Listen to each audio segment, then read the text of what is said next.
Selanjutnya untuk gugatan sederhana wan prestasi, kita akan membahas tentang hukum perdata, wan prestasi, lalu gugatan sederhana.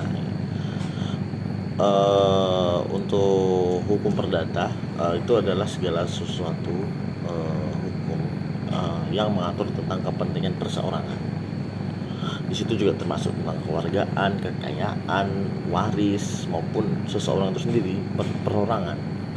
Untuk perorangannya itu adalah tentang manusianya sebagai orang yang mengenai sebagai subjek hukumnya, percakapan tentang hukumnya dan catatan sipil dan lain sebagainya tentang individu tersebut. Untuk kewargaan merupakan seluruh norma hukum yang nyangkut tentang keluarga gitu, kayak perkawinan, kekuasaan orang tua, anak dan sebagainya. Untuk kekayaan itu tentang subjek hukum, hukum yang atur subjek hukumnya orang itu, dan harta kekayaannya yang nanti bisa dapat dinilai dengan uang. Untuk waris itu juga meliputi aspek tentang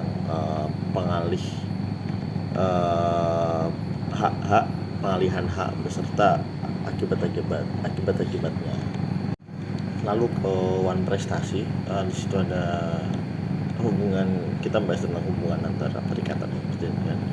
Untuk perikatan itu hubungan antara kedua belah pihak gitu kan, yang satu bisa menuntut pihak satunya lagi gitu kan, nanti disebut kreditur yang menuntut, yang dituntut namanya debitur.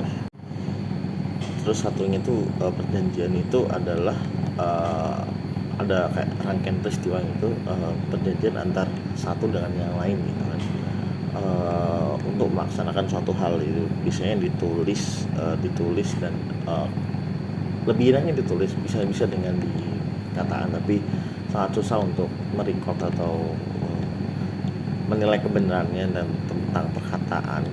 Tapi paling enak itu yang jelas ditulis gitu, poin-poinnya, janji-janjinya gimana aja. Untuk perikatan itu sistemnya itu antar dua orang yang terikat satu sama lain, itu bisa diatur dengan peraturan-peraturan lain, misal kayak ikatan kerja gitu kan, itu terikat gitu antara kayak si manajer dan pengelolanya, itu kan terikat dengan suatu hubungan kerja. Nah itu perikatan. Beda dengan perjanjian tadi kan, perjanjian kan bentuknya janji-janji, poin-poin yang disetujui satu sama lain ya, antar dua orang. Untuk perjanjian dan perikatan tentu saja tidak terpaku pada dua orang atau dua individu, bisa dua lembaga dan lain sebagainya. Yang penting itu tergantung di ikatan-ikatan tadi ataupun perjanjian yang sudah disetujui. Bedanya itu kan, kalau perjanjian itu kan ada kayak persetujuannya gitu. Untuk perikatan itu ada berbagai macam, itu perikatan bersyarat dengan ketetapan waktu, manasuka atau alternatif, tanggung menanggung atau solider, perikatan yang dapat dibagi dan yang tidak dapat dibagi. Lalu perikatan dengan ancaman hukuman itu juga termasuk perikatan gitu. Untuk perikatan bersyarat itu bisa contohkan kayak saya kan saya berjanji akan membeli tambang 271 triliun itu jika dalam 1 tahun tidak ada yang mengurus atau tidak ada yang mengurus, kayak seperti itu. Nah, nanti berjanji kepada orang lain itu kan ada perjanjiannya. Nah itu syarat, itu lebih syarat.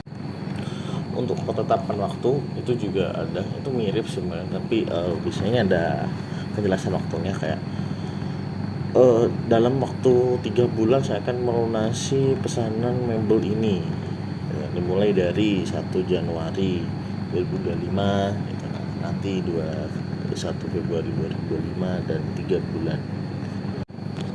Kalau yang mana suka itu kayak memberi pilihan gitu kan. Misal katakanlah saya akan membeli saya tidak akan mempermasalahkan hutang dari si A jika dia menjual tanahnya senilai sekian atau menyerahkan kendaraan-kendaraannya. Kalau tanggung menanggung itu kayak bertimpa. Misal ada tiga empat orang gitu kan. Kalau si ini tidak melunasi utangnya, saya akan ke B. Jika B tidak ada, maka ke C, menagihnya ke C, terus ke D, sampai ke orang beberapa itu yang diikatkan gitu. Ada beberapa ikatan. Untuk ikatan yang dapat dibagi itu misal kayak 1 miliar ini ada 3 orang yang menanggung gitu kan. Berarti tiga-tiganya itu membagi sendiri gitu kan, satu berapa sampai totalnya itu memenuhi apa yang debitur inginkan. Terus yang tak dapat dibagi ya misal kalau emang misal dalam piutangnya 1 miliar gitu, ya udah berarti orang itu harus 1 miliar itu tidak dapat dibagi menjadi berapa orang, satu berapa, yang penting totalnya 1 miliar tersebut. Untuk ancaman hukuman itu dengan satu prestasi ya, satu bentuk kondisi atau tuntutannya. Jika tidak membayar denda sekian dalam kurun waktu apa dan sebagainya, nanti akan mendapatkan denda atau apa gitu, atau diusir dari mana gitu.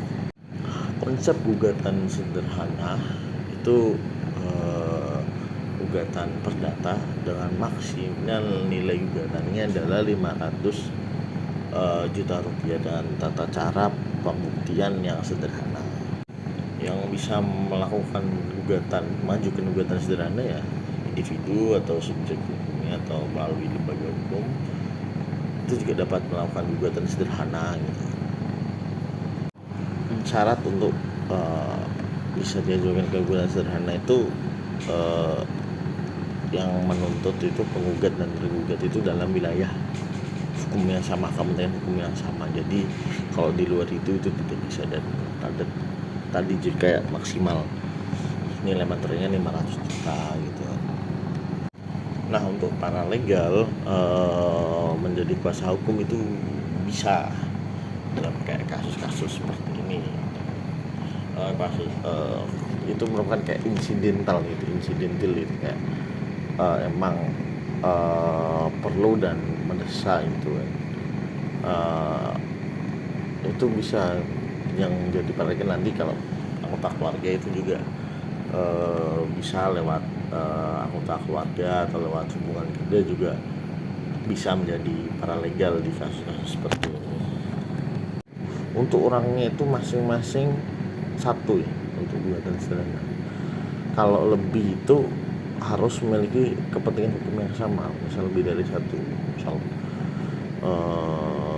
kelompok ini itu kan lebih dari satu orang gitu kan, juga memiliki kepentingan hukum yang sama. Untuk biaya pengadilannya gugatan sederhana tentu itu diatur oleh pengadilan negeri setempat ya, jadi ada aturannya sendiri tentang itu.